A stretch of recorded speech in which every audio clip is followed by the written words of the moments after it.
Hey guys, welcome. Thank you for stopping back by the channel. So you're probably here for part 2 of the Rustoleum video, and that's fine. Welcome. Thanks for stopping by. Glad to have you. So this is the 1 year update of how everything turned out. Driving conditions for this, because I think this varies very much depending on where you live. I live in the south, so it's warm here. I don't deal with salted roads. I don't deal with a lot of the extreme temperature. Most of the time it's warm here with a lot of rain. So I think that's one thing we got to keep in mind at the 1 year update.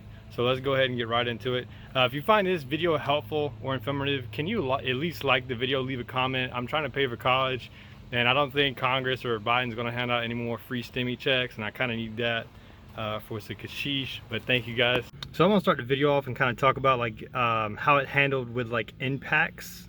So like I installed these control arms when I put on this lift. I put it on a 3-inch puck, and these are from like wrenching and ratcheting and cutting out all this.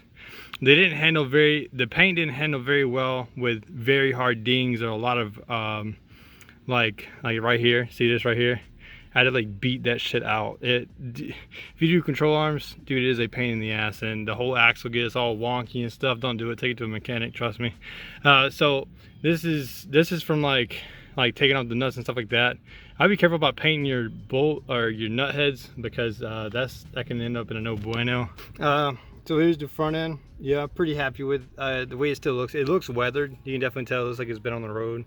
But I think overall it looks better than it did a year ago. So pretty happy with that. Here we go with the driver's side shot. You see like there's like a lot of like abrasion and stuff like that, like around that area right there. It got beat pretty hard when I was doing that shit. Oh my god, dude, that was no joke. Should have sold the truck.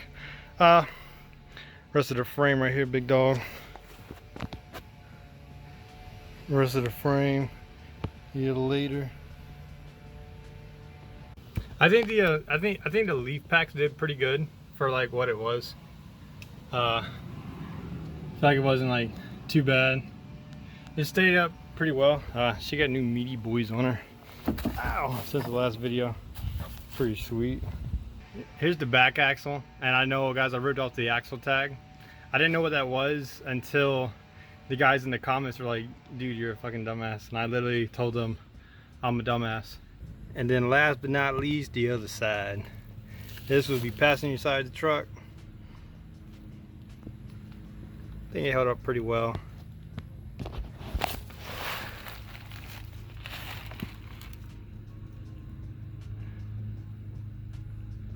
Just to kind of reiterate some points, prep work is everything. Prep work is like sex with foreplay. You kind of need foreplay before the sex, so you need the prep work before the sex and make sure it's consensual. But I think after a year's time, I'm pretty happy with it. By no means is this like some professional grade job. It got me by. It did what I needed to do. I needed longevity on the frame. I needed to do something with that rust. I needed to prevent it, to slow it down, to stop it, to say no to drugs, to do something with that damn rust, and that's what I did. Would I do it again? Yeah, for longevity of the frame. Do I recommend doing it? No. It sucks the whole time. You're getting rust and shit all in your face. You just pay somebody to do it. But if you're poor like me, extremely poor, and there's no stimmy checks coming in, and then you go up, but you gotta do it yourself like me. Welcome to the boat of fucking sucking shit, I guess.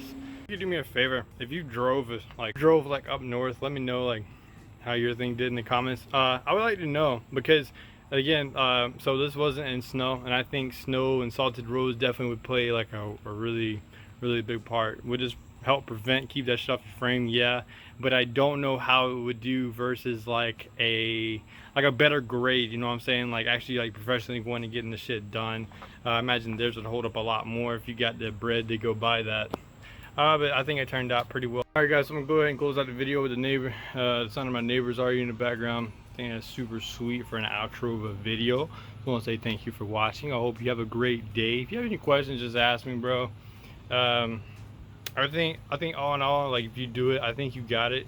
Just make sure to do your prep work, bro. Trust me, prep work is everything. Without the prep work, you'll have some bleed through spots. I feel like I could have did some stuff better in certain parts of the truck. You could always go back and redo it though, if it's like that big of a deal. Like if your truck's falling in half, then probably don't want to be doing this. You actually want to go get a new truck, bud. But yeah, thanks for watching, guys. Have a good one. Don't do drugs.